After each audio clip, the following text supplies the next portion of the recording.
So today, inshallah, we're going to be preparing the ingredients for entering into the salah. And we'll be looking at steps that we can take, both internal and external, to mindfulness. And so the first one that I want to begin with is what the Prophet ﷺ actually advised us. And he said, remember death in your prayer. For a man who remembers death will rightfully perfect their prayer. And pray the prayer of someone who doesn't expect to pray another prayer. And so we talked about how one of the things that robs us of presence is taking things for granted. If I feel like I have another time to talk to my mom, then I take advantage, or I take for granted the moments that I have with her. Or if I feel like I'm always going to have time to have meaningful conversations with my father, then I will take for granted the conversations that I'm having with him today. Similarly, with regards to the salah, if I always feel like I'm going to have another Maghrib or Isha or Fajr or what have you, then I can take the one that I'm presently in for granted. But if I really felt, or if I put myself in a mind state where this is the last salah that I might offer to Allah subhanahu wa ta'ala, then, and this is the salah that I'm going to seal my life with, that I'm going to now submit to Allah subhanahu wa ta'ala, then how would I actually pray? You know, there's a companion whose name was Khubayb, who was captured in Mecca. He was captured in Mecca because of the mushrikeen had wanted to take it, had wanted retribution after the Battle of Badr. And so he was captured and he was imprisoned in Mecca. And the people gathered to execute him as a result of the loss that they had at Badr. And they did a lot of things that were unfamiliar even to them. So Mecca is normally a haram, it's a place where everybody is safe and secure. But again, what's really interesting about Quraysh is that they broke so many rules that were, social norms that even they had established when dealing with the Muslims. Like, you've never heard of people being persecuted because of their religion in Mecca. In fact, they were a very, very, very multicultural society. They had over 360 idols. That's, if you're talking about a pluralistic society, Mecca is it. So why were they so vicious and severe? And why were they always persecuting the Muslims? It was something specific about Islam. Falsehood allows for other falsehood, but falsehood does not allow for the truth. Okay, and that's played out forever. But in any case, what they did was they gathered to execute Khubayb, and Khubayb was imprisoned in one of the houses of Mecca, and one of the daughters of Al-Hadith in her house. And he had borrowed a razor to kind of groom himself, even though he's a prisoner in her house. And so she gave him a razor, and at the same time, one of her sons had run up to go just kind of sit on Khubayb's lap. And when she saw Khubayb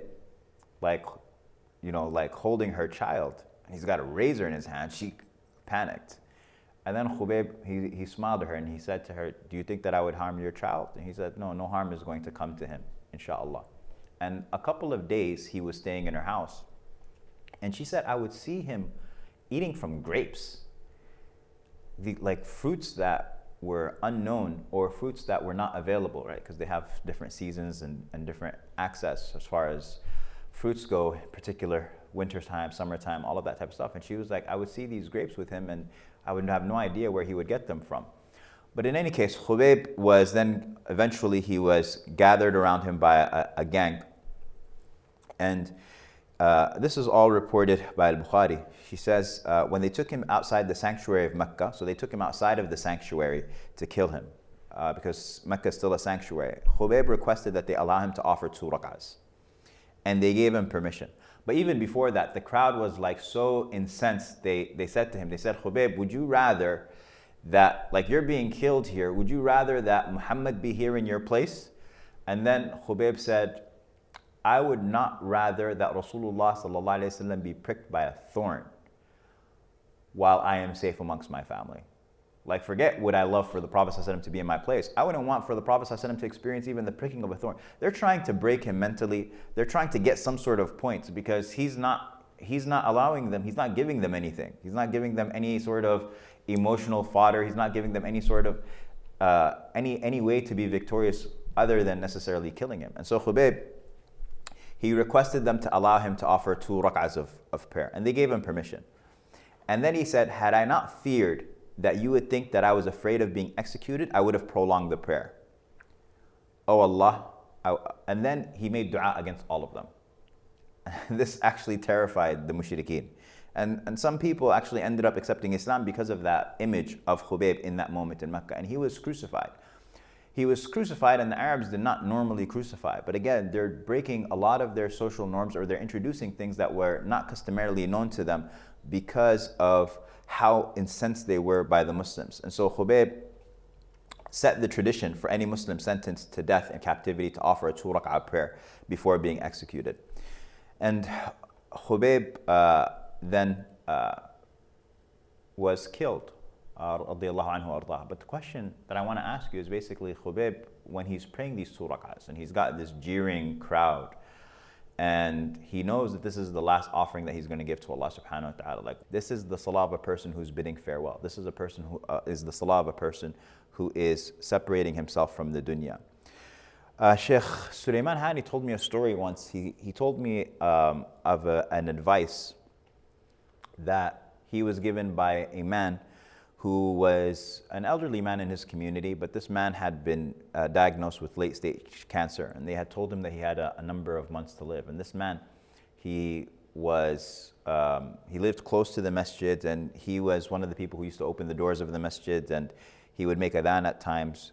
He was a very kind man. And when they visited him, he told them that this hadith that we're talking about, that remember death in your prayer, he said it was something that really, really stayed with him.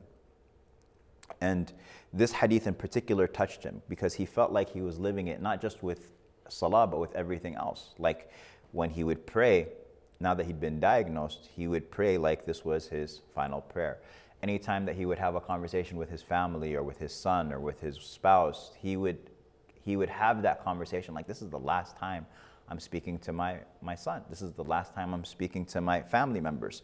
And he would read Quran, and he would read it like it was his last time. And so he said, the advice that this man gave them was, he said, I really believe that if you apply this hadith without a diagnosis, while you're still healthy, and that it would be transformative.